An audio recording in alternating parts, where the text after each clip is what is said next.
transitioning to a low-carbon mobility future. And the guidance I had on this presentation was to try and keep it in the sort of here and now and the present, as opposed to kind of future stargazing. So against that, I consider, given the time, consider two specific cases, that of electric vehicles, but also bus fleets, and specifically hydrogen bus fleets, and what we've learned there.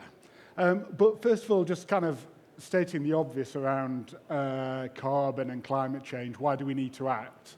There's around 40% of greenhouse emissions come from transport in the UK, 40%, and 2/3 of those are from road-related transport. So if you just think about where we've come from, kind of from the 1990s, as a country, we have actually decarbonised, but the savings have been in energy as we've moved from coal to gas and lower carbon energy sources. Transport actually is one of the sectors that's actually increased in carbon. So we need to do something about it. We need to do something now. There's an urgency about it. The good news is that there are now credible and viable alternatives in terms of transitioning to that low-carbon future, which, you know, if we think about kind of 10, 15 years, probably seemed quite a hard journey. Everybody will be aware of the kind of electric vehicle revolution that's predicted. The latest sales are that about 1 car in 25 is an electric vehicle in terms of the purchases. New purchases. That doesn't sound much, but it's had an exponential kind of rise over the last 2 or 3 years. The price parity, the kind of car economists, if there is such a thing, kind of anticipate that the kind of internal combustion engine vehicle with the electric vehicle will get about economic parity in around 2023, 2024, something like that. It is guesswork, but if you combine that with the fact that the range of the electric vehicles is continually expanding. The next generation of, I don't want to drop too many names here, so the kind of lower to mid-tier vehicles that are coming out have pretty big batteries and will give ranges of round about up to 200 miles, theoretically. It might be a little bit less than that in practice. So the message here is that, you know, we fully anticipate electric vehicles to increase. I think everybody does. But are we actually? We're actually just at the start of that journey. So when we're starting to think about that at Arup,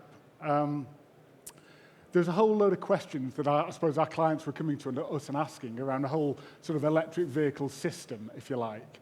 So there were questions around, you know, how much energy does it need if we all flip over in terms of electric vehicles? Can we produce enough? How do we distribute it? Do we need to reinforce our distribution system? Questions like this. And then how do we place all the charge points in our cities, in the commercial, the residential, the industrial parts of a city? And then the, kind of overlaid on top of that is all the different user groups. So all these kind of questions, and we were, I suppose 2 or 3 years ago, we kind of started thinking about it quite hard.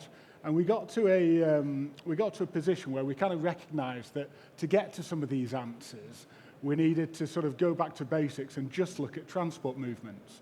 Because if you understand transport movements, if you understand where people go to and go from throughout the day, you can kind of quite quickly overlay different EV scenarios in terms of different battery technologies, when people will charge, where they'll charge, and of course, kind of different scenarios around EV uptake. You know, when is the actual uptake going to happen and to what degree? So we developed an analytical model on the back of kind of transport planning, sort of origin destination modeling principles and all that kind of good stuff. I suppose we've learned quite a lot as we've gone along. We're now using the model to help a number of city authorities, subnational transport bodies, DFT, BAYS, OLEV, Highways England, in kind of working out, you know, what they need to do to the power network, where the chargers need to go, the business models around all the different aspects to it. Very conscious of time. So basically, key findings on the electric vehicle side is that if you and there's loads of these, but this is just a snapshot. If you flip the whole fleet over to electric vehicles, you'd probably add round about another 30% of energy in terms of what we're producing annually. So it's not a kind of magnitude order of 10. It's not that scary. It feels doable. We feel, and there are different views on this, but we feel that kind of home and destination charging will be where the majority of the charging happens rather than in-journey. And it's simply because of, the battery sizes are getting larger. It's more convenient for people. But it's only convenient if you've got a place to charge it at home. And a lot of the pretty dense urban environments, we haven't quite unpicked quite how, folk living in cities which are quite car heavy, so most cities outside London, if we're honest, how folk are, or, how you get a kind of socially accessible network. Certainly some areas will be, the private sector will fund in terms of kind of distribution and connection costs and reinforcement costs to the power network and the like. But other areas may not be quite so clear-cut. So how is that funded? Typically with utility companies in terms of power and energy, they are regulated industries, so there may need to be sort of regulatory incentive mechanisms which enable that funding to be raised. But it hasn't quite been unpacked as yet. The last icon there is just around the fact that there's a couple of things going on in terms of energy distribution or have real significance here. And the other one is the decarbonisation of our heating, which actually in terms of energy demand is far, far greater than the impact of electric vehicles. So we've got electric vehicles requiring extra energy through the electricity network, and potentially if we do decarbonise, that is a scale of 10 greater than the capacity we've got at the moment. Quickly onto the second case was on hydrogen buses, particularly, and in simple terms, hydrogen buses really work or become economically feasible, shall we say, when the volumes of the passengers are high, when the journey lengths are long and the payloads are heavy, okay? And that's when economically it really starts to compete rather well with electric and diesel. But there's quite a lot of challenges in moving to a sort of hydrogen-based system for bus fleets. First of all, you've got different ways of producing the hydrogen. There is a number of ways, but the two main ones are through electrolysis, where you use a distilled water, and that's quite a clean technique, or you can reform natural gas, methane, where essentially you split out the carbon and the hydrogen, but of course you're left with a carbon and you've got to capture that some way, or you're not really moving things forward in terms of a low carbon agenda. And then once you've got the hydrogen, you've got a few options there in how to actually deploy it on the buses. So you can either use a kind of combustion system, or you can use hydrogen fuel cells. The advantage of a combustion system is you can kind of retrofit it to your existing bus fleet. So there's a whole series of kind of options there.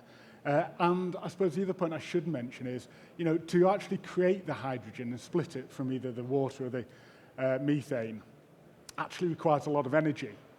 So if you're pulling that energy from a dirty energy source, again, in carbon terms, you're not really moving things forward much. So where are we in the UK, just in terms of our learning, in terms of the bus fleet? The DfT have a hydrogen for transport programme, and there's 4, 5 or 6 spots throughout the UK, cities that are trialling the hydrogen buses, and they're going on a pace. About half of them are creating the hydrogen from electrolysis, about half are from reformation of natural gas. But they are faced with the prospect of setting up a hydrogen facility at the depots where the buses return to. So I'm sure, in 5 years' time we'll have gained a great deal of learning across the industry.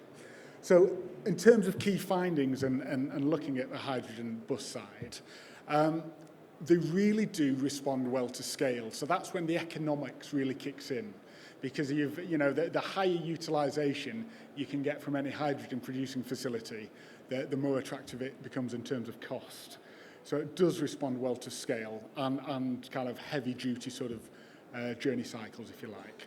But there is a real challenge for local authorities, city authorities, bus operators that are now faced with, if you want to get into this market, if you want to do this, take it forward in terms of genuine low carbon or zero carbon, actually the prospect of setting up a hydrogen facility is no mean feat, and it's a stretching capability, and that'll take a long or a period of time to sort of develop. And the other point I really want to kind of highlight here is that it's not low carbon in holistic terms unless you can generate the energy that produces the hydrogen from clean sources.